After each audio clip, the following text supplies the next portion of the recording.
Nadaganan ng sako-sakong mais ang isang lalaki matapos matanggalan ng gulong ang sinasakyan nilang forward truck na naging dahilan naman ng pagkatumba nito kahapon ng tanghali sa bahagi ng Barangay Tagaran, Cauayan City. Sa panayam ng Bomb Radio Cauayan kay Kagawad Daniel Acob ng Barangay Tagaran, isang concerned citizen ang nagpabatid sa kanilang tanggapan tungkol sa naganap na aksidente. Agad naman silang rumesponde sa lugar at tumulong sa pagsagip sa mga sakay ng truck. Batay sa ulat, galing sa Forest Region ang nasabing truck na kargado ng sako-sakong mais dahil sa hindi pa rin nadaraanan ng Alicaucao Overflow Bridge. Napilitan silang dumaan sa bayan ng Negilian. Ngunit pagdating sa bahagi ng Tagaran, bigla umanong natanggal ang isa sa mga gulong ng truck dahilan upang mawalan ito ng balanse at tumagilid.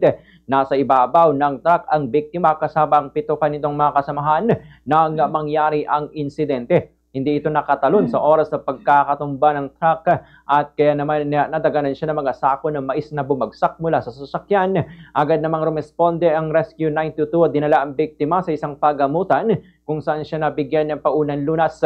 Nagtamo siya ng mga gasgas sa likurang bahagi ng katawan, bukol sa ulo at pamamagas sa kanang mata. Nanatili naman ang biktima sa ospital para sa masusing obserbasyon at karagdagang pagsusuri mula sa mga doktor. Ganito ang bahagi ng pahayag ni Kagawad Daniel Acob. Dahil po lalo na mga galing sa Forest Region, kung maaari po, iwasan natin po magkaragan ng masihigit pa dun sa mga kayanin ng sasakyan natin. Dahil yan po ang magiging sanhin ng hindi natin kagustuhan ng mga ganyan na aksidente.